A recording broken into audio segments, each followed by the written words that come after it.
Hey, this is Ivo and welcome to my horizontal TikTok. Today we're going to paint Jinx from Arcane, which is a really good show on Netflix. It's about family. It sounds simple, but if you're not careful, this process can cause baldness, diarrhea, and unwanted pregnancy. But don't worry, I'm going to show you step by step how I did it.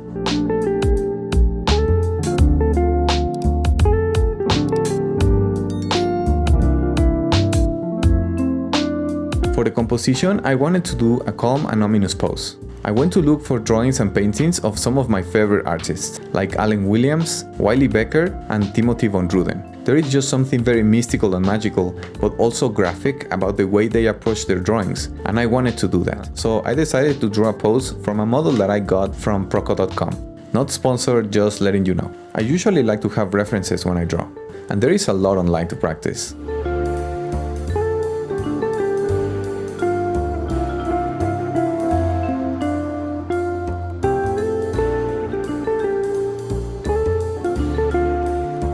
If you wonder why and think it's just for the anatomy, well, you're not entirely wrong, but the real reason I like to use references is for the light and the shadows. So after having the pose, we're going to look for other elements of the show to use as part of the design, like the chair of Jinx, some crow feathers, the smoke, and the skulls. With all that, we try to design a good composition with it.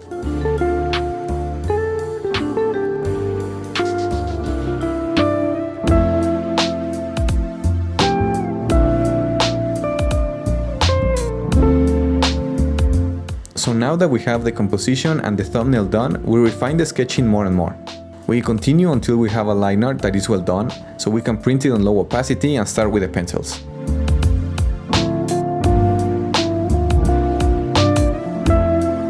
So the reason why we want to do all the sketching first on the computer is not just because of Command Z, but also because we can do this.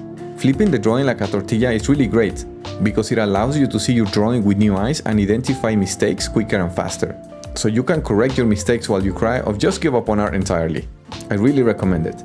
So now that we have our print on low opacity, we start with the pencils.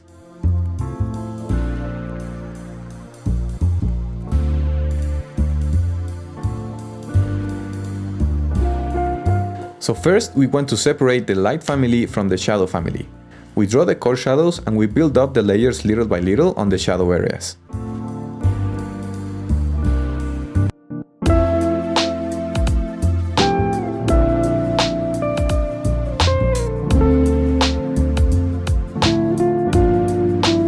Then we want to add some details and variety to the shadow planes so that they don't look flat.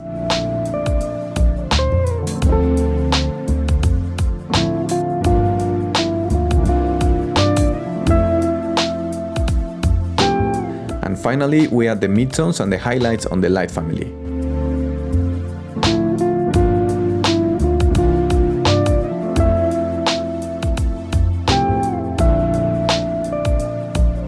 This may sound difficult, but if you think about rendering a simple sphere ball and how to make it look three-dimensional, it's really the same logic.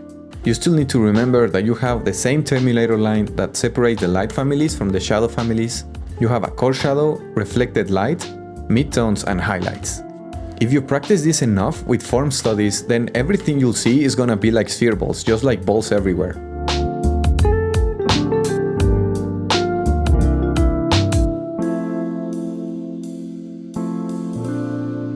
We're going to do this until the whole drawing is complete.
Now the colors. So first, we need to fix the shitty picture image quality. So we edit the levels, curves and saturation before we start adding the colors. Mainly, we want to desaturate the drawing and push the contrast a little bit.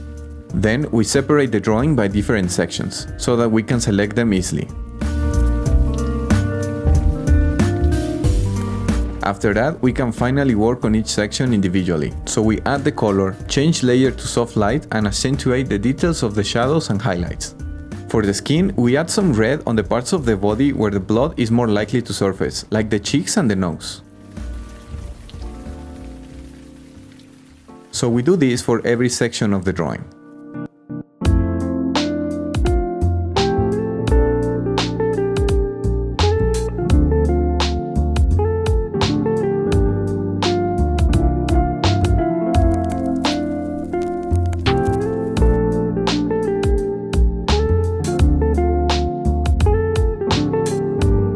So finally, I wasn't liking the white background. It felt like it was missing texture and color. So I added this paper texture to fix that, and I think the result was pretty good. Let me know what you think. So this is the final result.